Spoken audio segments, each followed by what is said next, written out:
With news 24/7 में आप सभी को सुस्वागतम। दर्शक, संजय दत्त, जी हाँ, संजय दत्त बॉलीवुड की विवादित हस्तियों में से एक रह चुका है और वो अपनी जवानी के दिनों में एक्टर ने फिल्म के साथ साथ ड्रग एडिक्शन और जुर्म से जुड़ाव को लेकर भी सुर्खियों में बटोरी। आईपीएस अधिकारी राकेश मारिया ने 1993 मुंबई बम धमाकों के मामले की जांच की थी और उसकी उन जांच के कारण संजय दत्त को गैर कानूनी हथियार रखने का जुर्म में सजा भी हुई थी। राकेश मारिया जी ने हाल ही में उस जांच को फिर से याद किया, जिसके बाद संजय दत्त को जेल जाना पड़ा था।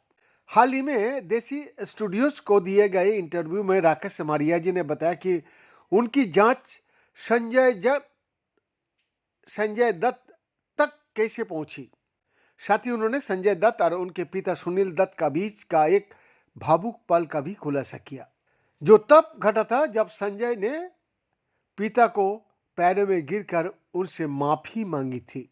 राकेश मारिया जी ने बताया कि संजय दत्त का नाम सबसे पहले हनीफ काड़ावाला यानी वांदा के मशहूर रेस्तोरां मालिक और Sameer Hingora, president Indian motion picture producers association यानी IMPPA के जरिए सामने आया था। उन्होंने बताया, उन्होंने अपने ऊपर लगे आरोपों से इनकार किया, लेकिन मुझसे बात करने की इच्छा जताई। सबसे पहली बात जो उन्होंने मुझसे कही वो थी कि बड़े बड़े लोगों को क्यों नहीं पकड़ते हो आप।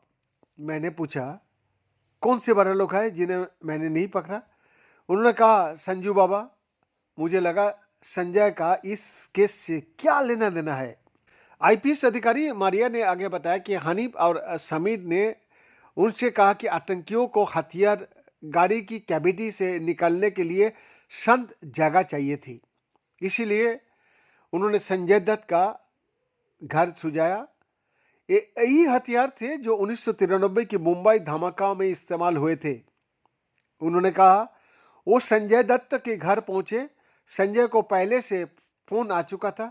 संजय ने कहा कि गाड़ी वहीं पार्क करो और सामान उतार लो।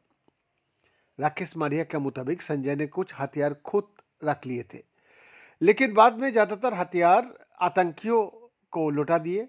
जब जांच में संजय का नाम सामने आया तो उन्हें पूछताछ के लिए बुलाने का फैसला हुआ, मगर उस वक्त संजय मॉरिशस में किसी फिल्म के शूटिंग कर रहे थे। टीम ने उनका इंतजार किया। जैसे ही वो भारत लौटे, एयरपोर्ट से ही उन्हें उठा लिया गया और क्राइम ब्रांच ले जाया गया। इसके बाद राकेश मारिया जी ने बताया कि संजय को क्राइम ब्रांच के कमरे में रखा गया था, जिसमें अटैच्ड बाथरूम था, लेकिन बाथरूम का दरवाजा हटा दिया गया था। कैमरे में 2 कांस्टेबल तैनात थे। संजय को सिगरेट नहीं दी जा रही थी और किसी को फोन करने का इजाजत भी नहीं थी। आईपीएस अधिकारी ने बताया, रात 2:30 बजे उन्हें कमरे में बैठाया गया। सुबह करीब 8 बजे कमरे में गया हो।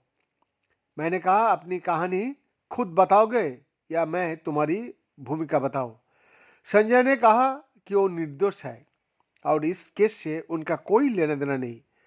मारिया ने कहा, उस वक्त कई दिनों का तनाव अचानक मुझ पर हावी हो गया।